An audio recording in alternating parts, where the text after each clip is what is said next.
Because one thing I've noticed with this abroad, especially this country called Canada, you hardly hear the bad part outside Canada.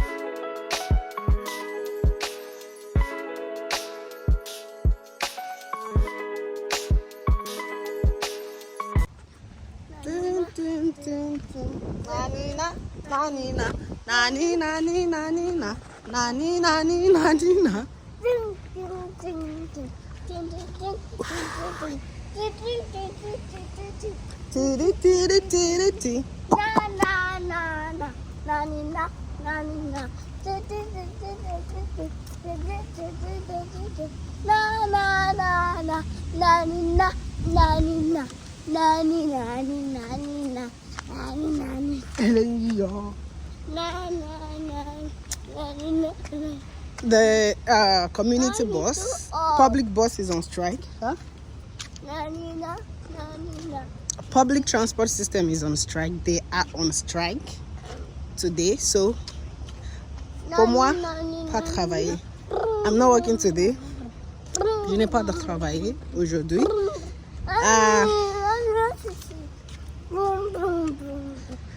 So, STM, that's the Société de Transport à Montréal. Société de Transport de Montréal. Aujourd'hui, les transports en commun, c'est pas travailler. Il y a une grève à Montréal. The STMs, they are not working today. The public bus, train and everything, public transport system in general are not working today.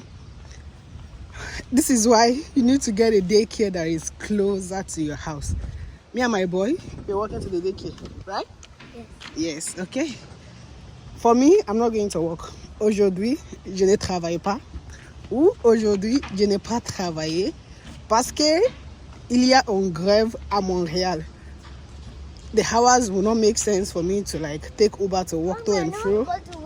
It will be spending so much because I work in downtown. I know, I'm not talking to you. You're not going to work. I'm talking about mommy. Mommy is not going to work, right? So it will be so uneconomical. It doesn't make sense for me to go to work and take Uber to and fro. And the bus are on strike, like the transport system are on strike. It doesn't mean that they are not working at all. They are working, but it's like for limited hours. They work in the morning from to 7, 6:40 something to 9 something. And my shifts normally start around 11, 12, sometimes 1. So which means I wouldn't be able to like leave the house during the time the bus are working in the morning. The next time the transport, both the bus and the train would work would be in the afternoon. So it's like they scheduled their time. People that are going to work in the morning, people that are coming back in the evening. So the next time they are working during this strike, at least for the first 3 days, is from that 6:48 to 9:15 in the morning. Then nothing works again, both the train and the bus. Then again, they work from 3 p.m. to 6.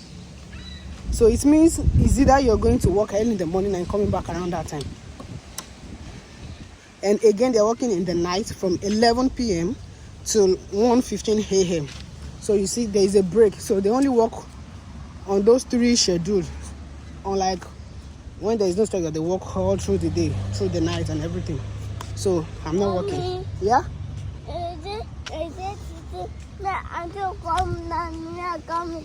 The brother. The brother? Yeah, Your brother already went to school. It doesn't affect you guys. So now, mommy is the one that is really, really affected. I'm going to count coins. Coins in a way. Okay, my next payment, Maka coin, Curry, is like I'm not working at all this week.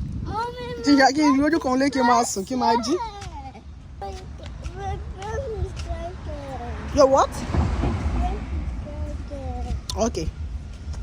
Je ne sais pas. I didn't understand. Je ne comprends pas. Girl today. Quoi today? Okay.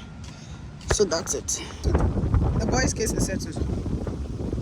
So talking about strike, what was your orientation as an immigrant, or what was your belief before moving abroad? I mean, when I say abroad, I mean first world nations like Canada, US, UK, you know, those countries that are popular before we actually leave the country. The countries that most of us immigrants, Africans, want to move to, when like the top 3 on most people's list.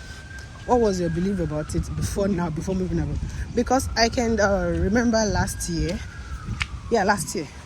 my son was still in English school, and since the resumption, because when they came in October, and we had to like get a slot, the process of it and everything. Since he started that school, when he resumed, the first school he went to, because they changed school now he's in a French school. Initially he was on an English school board. There was no school bus. I literally have to take him to school every blessed morning. My husband has to pick him from school every afternoon. And at that time, it was really stressful for me because I was also going to school. I would have to drop him off in school, then take his brother to the crèche. And back then, we don't even have a car. I don't even know how to drive. I was wondering why there was no bus, because I know there was school bus. But it happened that there was a strike. And their school bus, the way it works, some buses are working. So I guess they have like different organizations. Those buses have different organizations for the school bus. I'm not talking about the general bus now. For the school bus, they have different organizations. So a particular organization was on strike at that time. And that organization, the bus fall into our own area. So each bus has the route that they take. Each route, each street, there's a way they've scheduled those stuffs. They've splitted them. So that particular bus fell into our area. Those association that was on strike then fell into our own area. So it affected my community, like my quartier. My community. And that time, but one thing was, when the strike was over, they promised to give, I can't remember if you actually get that money. They promised to give us money because they were supposed to pay us for like the transport to and fro for each child. I can't remember if I actually received that money, but yeah, that was what the school told us. That they are going to pay us at the end of the strike. And this strike went on for months. I mean, not just 1 week, not just 2 weeks, not just 1 month. It went on for months. In fact, the largest part of the time he spent in that school, there was no school bus. We take him to school to and fro by ourselves. And I remember that time my husband was like, that was not the only thing that happened. There was also a particular strike. I've forgotten. I actually made a video about it then. I posted it on my Facebook page. There was another strike that time that happened. And me and my husband was like, it's like this abroad. We hear when we are back home is different from what we actually see. It's like what I got is what I got, or what they want us to know, what they made us to know, what was publicized. Because one thing I've noticed with this abroad, especially this country called Canada, you hardly hear the bad part outside Canada. Trust me, these people know how to. The information doesn't spread out. It's like they actually they marketed. Canada has the best place to us. They marketed all these first world country as the best place in the world to us. That was what we were sold. Now, is it that these people were the ones that sold it to us, or is it people that are like immigration consultant, the agents, or something that sold that to us? I don't know what your thoughts are. Let me know what your thoughts are in the comment section. Was it you that you've traveled? Is it what you heard versus what you got? Do you have do you have a different opinion, a different belief, or even a different orientation of what abroad should look like, of strike especially? Because in this case, you're talking about strike.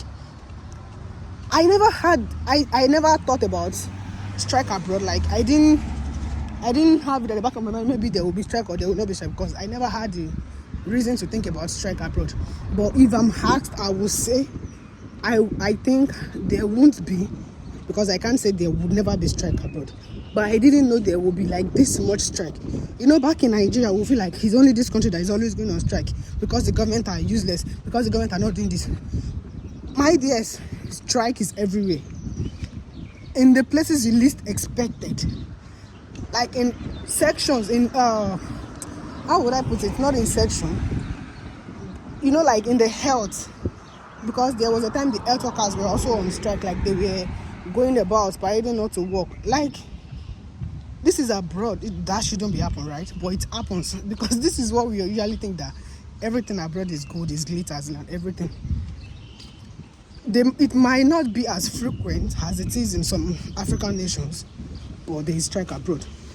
I don't know which part of the world you are. Let me know if what you actually witness, not as in general, but when it comes to strike, because everybody knows that the thing we have at the back of our mind when we are back home is not actually what we are seeing here. Because it is like being told a story and actually being in the story. Now we are in the picture, we know how it works, we know how it runs. Nobody is showing us the image. Image, it might have been edited. That's exactly how it is when you are being told of what is happening abroad and when you're actually abroad. So we are in the picture. It was not an edited image. It was not an edited footage. It is actually a real one that we are in now. And many times when we are with family, friends, like people here gisting, chatting and just talking about life generally, almost every time people have said, this Canada is not what they expected it to be. And it's not only Canada. I've seen even friends that I have in other parts of the world, they talk like this country is not what they expected it to be. It is not what they were told to do. Is this same for you? And it's not just because people have high expectations, because I know you might say it's because people have high expectation. They think it's just go there and make money. We're not even talking about just making money, but in general, it's just like that is why, anyways, it is called an advanced world. It is not, they didn't say it is paradise. It is called an advanced country. That's why they are called first world. It is not a paradise. So whatever it is, almost everything that we do have, we do feel, like strike in this case, back home, they also have them here. It might not be the same length, the same you understand what I'm saying, intensity or something, but they still do have all of those things here. Coincidentally today, I learned that Paris is kind of like the Oga Patapata, like the chairman when it comes to strike. We know how strike used to be. In my country is like almost the same here. There will be some kind of threat, like information, like asking the government or whatever body is responsible to do some things. And if those negotiations aren't met, then there will be strike. That's how strike should be. Like, there would first be a kind of negotiation. There would have been words to and fro from both parties, people that are involved, like the, how do they call them, the union or something, and the government or the governing bodies. There would have been there would have been like a talk. We are going to go on strike if you didn't do this, if you didn't do that. I know that is how it used to be in most part of the world, because that is how it is in Nigeria, and I've also seen it here, like live and direct. But today I learned that in Paris, in France, there is no negotiation. For the strike comes before the negotiation. Like, it's like there is no warning, and it's a culture. Like, pour moi c'est bizarre. Et je suis étonné, je suis très surpris. When I heard that this morning, I was like, oh, so it's really like, how is this even happening? It's, how will I say? Yeah, according to the teacher, it's a culture in Paris. It's a culture. Their strike is always frequent in Paris. So I don't know, these are nations, these are countries that we always look up to. Like, we always feel like, if I was to be in this country, there won't be strike. My child will be in school, my boss, like, almost every day they have I don't even know how to put it, but yeah, you can search it, you can Google it. I think Paris, like, is the country that goes most on strike. They go on strike like it's just a normal thing, and there won't be negotiation before. Like, the negotiation is always after the strike. It's kind of weird. It's really weird. It's not kind of weird. These are what we've been sold. These are what we've been told. This, and it's just funny. Honestly, I'm going to enjoy this short break. Although I'm not going to have money. But whatever. I will enjoy the break. Maybe I will study, and I'm also going to make my hair. let me know what you guys think. Let me know what your thoughts are. Let me know how it is in your region. Either you are abroad or you are abroad. You are home or abroad. So let me know what it is. What are your thoughts? What do you normally think that happens abroad about strike, about life in general too? Yeah, but today is all about strike. So that's just all I have to say today. This was a video that I didn't intend to make any video. It was not premeditated. This was just as the spirit leads, as the occasion demands. So let me know what you guys think, and I will see you again in my next video. Bye.